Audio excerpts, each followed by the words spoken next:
నమస్కారం. ఏసీటీ వార్తలకు స్వాగతం. ఈరోజు ఏసీటీ వార్తల్లోని ముఖ్యాంశాలు. పంట కోత అనంతరం ఆహార ధాన్యాల నిల్వలు జాగ్రత్తలు తగిన అవగాహనతో ఉండాలి రైతులు. బాపట్ల పోస్ట్ హార్వెస్ట్ టెక్నాలజీ శాస్త్రవేత్తల సూచన.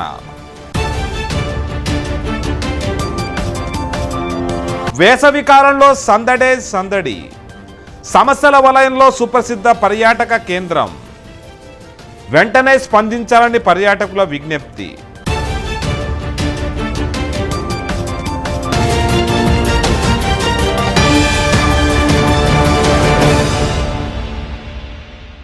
పంట కోత అనంతరం ఆహార ధాన్యాల నిల్వల విషయంలో తగిన జాగ్రత్తలు తీసుకోవాలని Bapatla post harvest technology senior scientist doctor SVS Gopalaswamy విజ్ఞప్తి చేశారు. దీనిపై రైతులకు పలు సూచనలు చేశారు. పంట కోత అనంతరం చేపట్టాల్సిన సస్యరక్షణ చర్యలపై గుంటూరు జిల్లా బాపట్ల పోస్ట్ హార్వెస్ట్ టెక్నాలజీ శాస్త్రవేత్తలు రైతులకు పలు సూచనలు చేశారు. శాస్త్రీయ పద్ధతులను పాటించడం ద్వారా ఎంతో ఉపయోగాలు ఉన్నాయని ఇక్కడ శాస్త్రవేత్తలు చెబుతున్నారు. రాష్ట్ర వ్యాప్తంగా అనేక జిల్లాల్లో బాపట్ల పోస్ట్ హార్వెస్ట్ టెక్నాలజీ శాస్త్రవేత్తలు సిఫార్సు చేస్తున్న విధానాలను రైతులు అవలంబిస్తూ మంచి ఫలితాలను సాధిస్తున్నారు. ఈ సందర్భంగా ఆహార నిల్వలు చేసే విధానంపై ఇక్కడ senior scientist doctor Gopalaswamy act టీవీకి వివరించారు. అందరికీ ఆహార భద్రత అంటే దేశంలోని ప్రతి ఒక్కరికి అన్ని సమయాల్లోనూ సరిపడా ఆహారం అందుబాటులో ఉండటం. ఇందుకు గాను మనం పండించినటువంటి పంటలను జాగ్రత్తగా దాచుకోవాల్సిన ఆవశ్యకత ఎంతైనా ఉంది. ఇందులో ముఖ్యంగా పంట కోసిన వెంటనే ముఖ్యంగా తేమ శాతాన్ని సేఫ్ మాయిశ్చర్ లెవెల్ అంటే సురక్షితంగా నిల్వ ఉంచుకోదగిన విధంగా ఆరబెట్టుకోవడం ఎంతైనా అవసరం. ముఖ్యంగా ధాన్యాన్ని 12 నుంచి 14% తేమ వచ్చేలాగా ఎండలో ఆరబెట్టాలి. ఆరబెట్టిన తర్వాత తగినంతగా చల్లబరిచిన తర్వాత వాటిని బస్తాల్లోకి ఎత్తుకొని ధాన్యపు గోదాముల్లో దాచుకోవడం జరుగుతూ ఉంది. అలాగే బస్తాలు వాడేటప్పుడు కూడా పాతవి కాకుండా కొత్తవి వాడుకోవాలి. ఒకవేళ పాతవి వాడుకోవాల్సి వస్తే వాటిని మలాథియాన్ లేదా డెల్టామిత్రిన్ వంటి మందు ద్రావణాలతో పిచికారీ చేసి ఆరబెట్టిన తర్వాత వాటిని వాడుకోవాల్సి ఉంటుంది. లేనిచో ఆ యొక్క గోనె సంచుల్లో పాత ధాన్యము తాలూకు ఆశించినటువంటి కీటకముల యొక్క గుడ్లు లేదా వాటి కోసెస్ దశలో ఉండి కొత్త ధాన్యాన్ని తిరిగి ఆశించేటువంటి అవకాశం ఉంటుంది. అలాగే గోదాములో భద్రపరిచేటప్పుడు చెక్క బల్లలు కానీ ఇనుప బల్లలు కానీ పెట్టుకొని గాలి ఆడే విధంగా నెట్ కట్టుకోవాల్సి ఉంటుంది. అట్లాగే గోడ పక్కమ్మట కూడా మనిషి చుట్టూ తిరిగి వాటిని ధాన్యపు బస్తాలను చెక్ చేసుకునే విధంగా ఉండాలి. అలాగే అవసరమైతే పిచికారీ చేసుకోవడానికి కూడా వెసులుబాటు ఉంటుంది. అయితే రబీ కాలంలో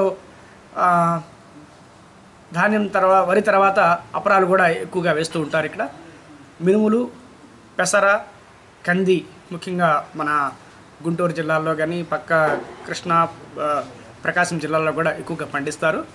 ఈ అపరాలను నిల్వ చేసుకునేటప్పుడు కూడా ఇందులో మినుము పుచ్చు పురుగు, అపరాలను ఆశించినటువంటి పుచ్చు పురుగు ప్రధాన సమస్య.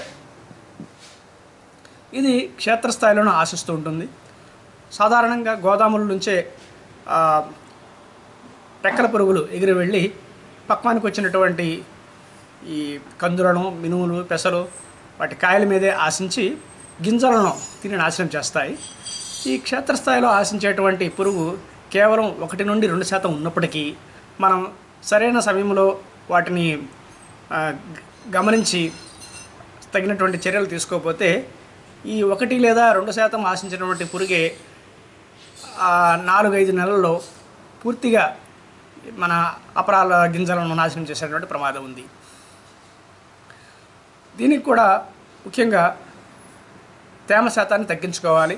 అలాగే ఎండలో బాగా ఆరబెట్టినట్లయితే క్షేత్రస్థాయిలో ఆశించినటువంటి కీటకముల యొక్క గుడ్లు నశించిపోతాయి. ఆ విధంగా క్షేత్రస్థాయిలో ఆశించినటువంటి పురుగులను తీసివేయచ్చు. తర్వాత మనం వాటిని ఇంతకుముందు ధాన్యానికి చెప్పినట్లుగానే చెక్క బల్లల మీద కానీ ఇనుప బల్లల మీద కానీ నెట్టు కట్టి సురక్షితంగా నిల్వ ఉంచుకోవాలి. అదే గృహ అవసరాలకైతే చిన్న చిన్న కంటైనర్స్ అంటే ప్లాస్టిక్ డ్రమ్ములు కానీ కుండల్లో కానీ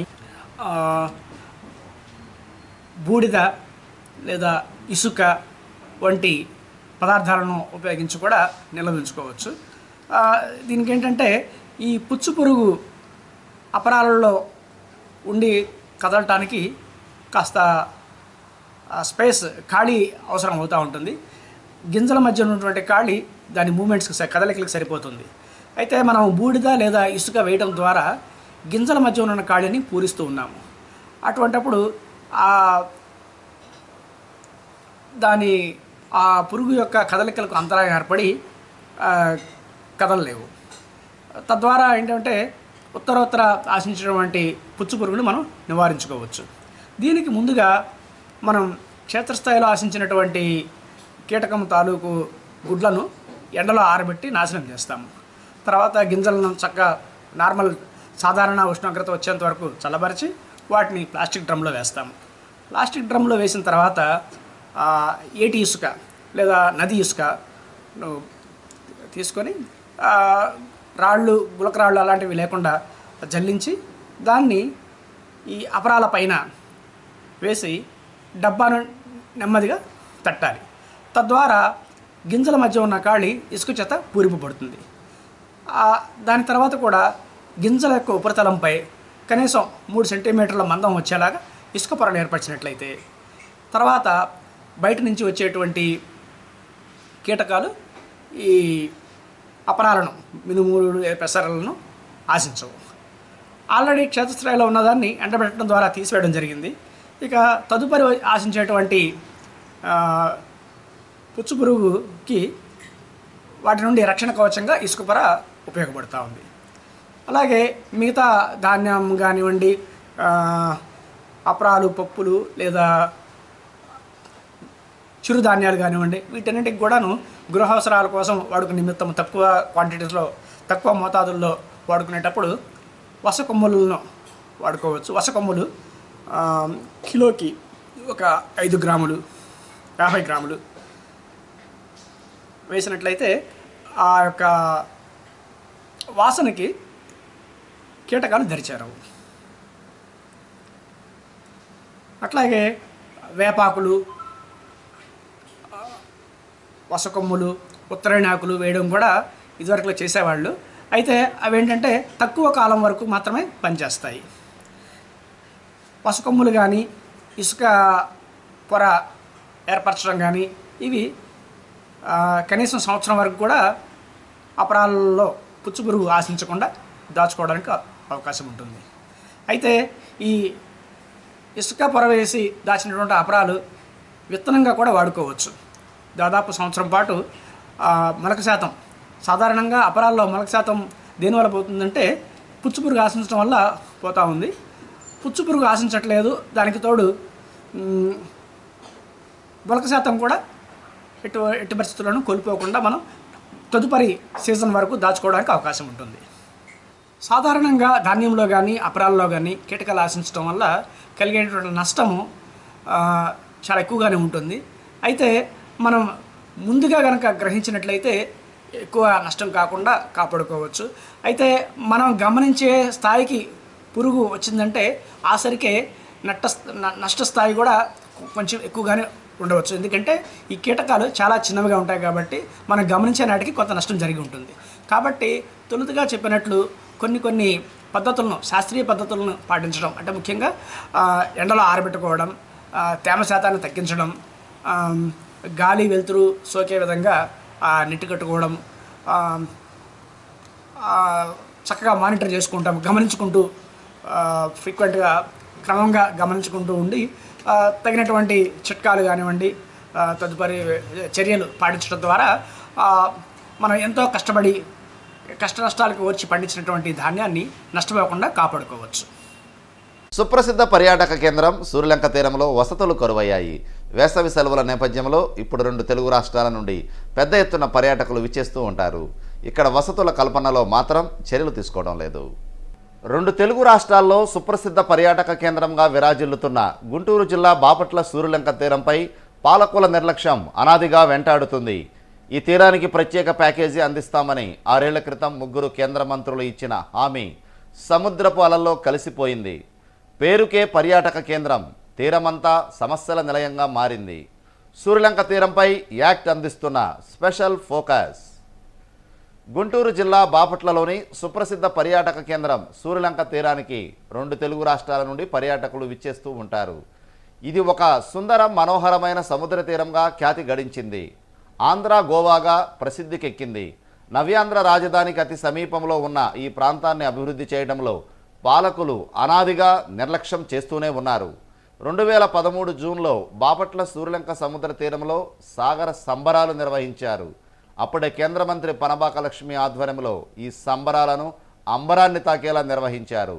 బాపట్ల సముద్ర తీరం విశిష్టతను రాష్ట్ర వ్యాప్తంగా చాటి చెప్పేందుకు ఈ సముద్ర తీరాన్ని అద్భుతంగా తీర్చిదిద్దేందుకు ఈ సంబరాలు నిర్వహిస్తున్నట్లు ఆర్భాటంగా అప్పట్లో ప్రకటించారు. ఇది జరిగి సరిగ్గా 6 సంవత్సరాలు పూర్తయింది. అప్పట్లో 3 కేంద్ర మంత్రులు బాపట్ల సూర్యలంక సముద్ర తీరంపై హామీ ఇచ్చారు. అప్పట్లో సాగర సంబరాలకు విచ్చేసిన కేంద్ర మంత్రులు జేడి శీలం, చిరంజీవి, పనబాక లక్ష్మి విచ్చేసి 5 కోట్ల రూపాయలతో బాపట్ల సూర్యలంక సముద్ర తీరాన్ని అభివృద్ధి చేస్తామని ఆర్భాటంగా ప్రకటించారు. ఆ తర్వాత అతి గతి లేదు. 2 తెలుగు రాష్ట్రాల్లో అద్భుతమైన పర్యాటక కేంద్రంగా విరాజిల్లుతున్నప్పటికీ ఇక్కడి సమస్యలు మాత్రం విలయతాండవం చేస్తున్నాయి. సూర్యలంక తీరంలో కనీసం దుస్తులు మార్చుకునేందుకు ఇక్కడ వసతి లేకపోవడం నిజంగా విచారించదగ్గ విషయం. అనేక ప్రాంతాల నుండి నిత్యం సెలవు రోజుల్లో ఇక్కడికి పర్యాటకులు అధిక సంఖ్యలో వస్తూ ఉంటారు. మహిళలు దుస్తులు మార్చుకునేందుకు కూడా ఇక్కడ వసతులు కల్పించలేకపోయారంటే పరిస్థితి ఏ విధంగా ఉందో చెప్పకనే చెబుతుంది. బాపట్ల నుండి 8 కిలోమీటర్ల పరిధిలో ఉన్న ఈ సూర్యలంక తీరానికి ఆదివారాలు సెలవు దినాల్లో అయితే పెద్ద ఎత్తున పర్యాటకులు విచ్చేస్తూ ఉంటారు. బాపట్ల నుండి సముద్ర తీరం వెళ్లేందుకు ఒక అద్భుతమైన రహదారిని అయితే నిర్మించారు. కానీ సూర్యలంక తీరంలో వసతులు ఏర్పాటు మాత్రం పాలకులు మర్చిపోయారు. సముద్ర తీరం చెత్తా చెదారంతో నిండి ఉంది. దీనిపై పట్టించుకునేవారే కరువయ్యారు. ఇలా సంవత్సరాల తరబడి బాపట్ల సూర్యలంక సముద్ర తీరం సమస్యల వలయంలో కొట్టిమిట్టాడుతోంది. రాష్ట్ర వ్యాప్తంగా ఈ సముద్ర తీరం ప్రసిద్ధిగాంచింది. ఆ దిశగా మాత్రం ఇక్కడ వసతులు కల్పించలేకపోయారని పర్యాటకులు ఆరోపిస్తున్నారు.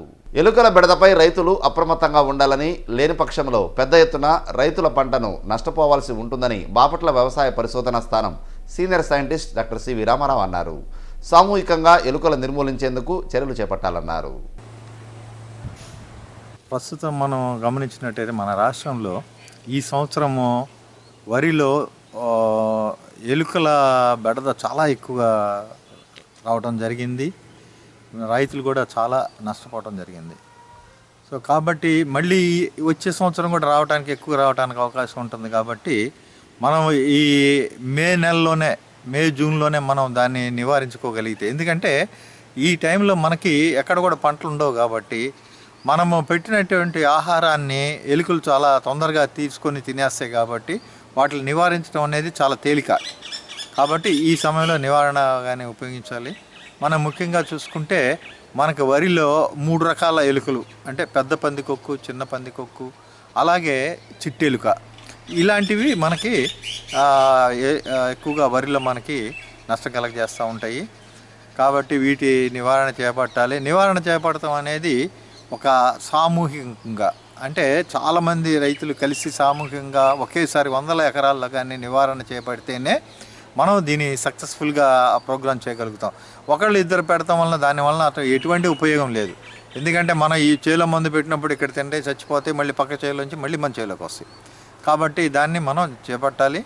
అలాగే ఎలుకలు కూడా ఏంటంటే సుమారుగా దానికి ఆహారం కోసము దాదాపుగా 1 కిలోమీటర్ నుంచి 2 కిలోమీటర్లు కూడా తన నివాసం నుంచి వెళ్ళిపోయి అవి తిరిగి మళ్ళీ వస్తుంటాయి. అలాగే ఈ ఎలుకలు కూడా వాటి ఇల్లు బొరియల్లో కానీ చూసుకుంటే మనకి చాలా లోతుగా వాతావరణాన్ని బట్టి, భూమిని బట్టి అవి లోపల వాటి ఇల్లు కట్టుకుంటాయి.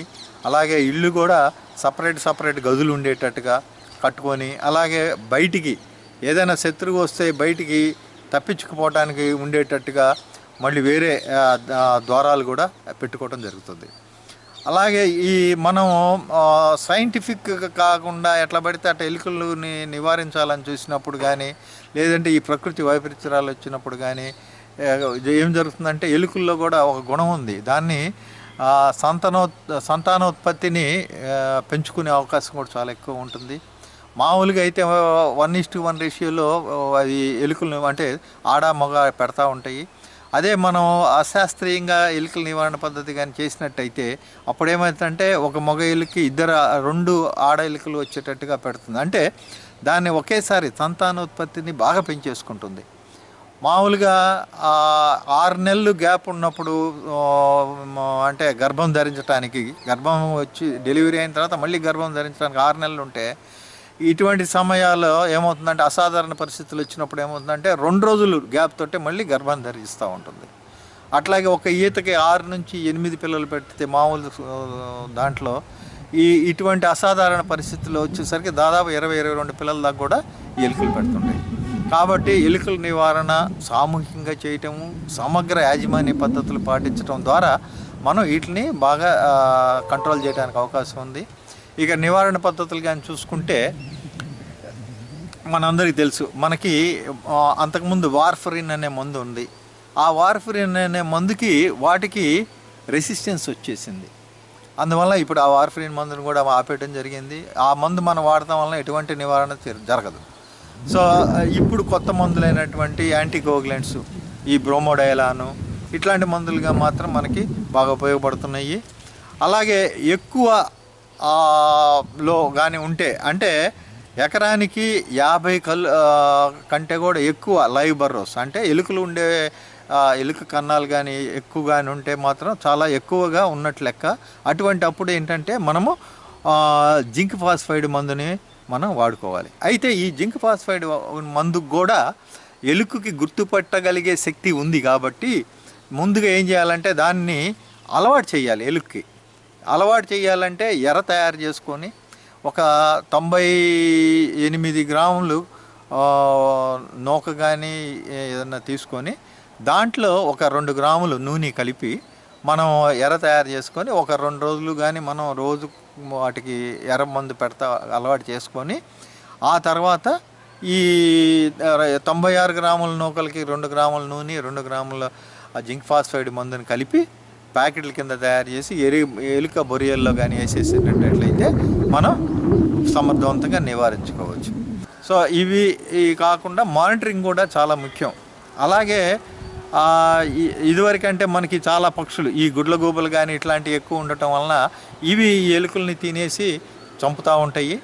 సో కాబట్టి పక్షి స్థావరాలు కూడా మనం పొలాల దగ్గరలో పెట్టుకుంటే ఈ పక్షులు వచ్చి వాటిలో ఉండి వీటిని తినేస్తాయి. ఇంకొక పద్ధతి ఏంటంటే ఎక్కువగా పొలాల్లో గట్ల మీద గడ్డి కానీ ఈ పెద్ద పెద్ద గట్లు ఉండటం వలన ఏంటంటే మనకి ఈ ఎలుకలు స్థావరాలు ఏర్పరచుకొని అక్కడ నివసిస్తూ ఉంటాయి. కాబట్టి పొలాల గట్లు కూడా శుభ్రంగా గడ్డి లేకుండా చేసుకోవాలి. అలాగే తర్వాత గట్లు కూడా నీట్గా చెక్కుకొని మనకి ఒక అడుగు కంటే ఎక్కువ ఉండకుండా గట్లు కానీ పెట్టుకున్నట్లయితే వాటికి స్థావరాలు లేకుండా పోతుంది. సో ఇవి కాకుండా ముఖ్యంగా ఇంకోటి ఏంటంటే ఏసీటీ వార్తలు ముగించే ముందు ముఖ్యాంశాలు మరోసారి. పంట కోత అనంతరం ఆహార ధాన్యాల నిల్వలు జాగ్రత్తలు, తగిన అవగాహనతో ఉండాలి రైతులు. బాపట్ల పోస్ట్ హార్వెస్ట్ టెక్నాలజీ శాస్త్రవేత్తల సూచన. వేసవి కాలంలో సందడే సందడి, సమస్యల వలయంలో సుప్రసిద్ధ పర్యాటక కేంద్రం. వెంటనే స్పందించాలని పర్యాటకుల విజ్ఞప్తి.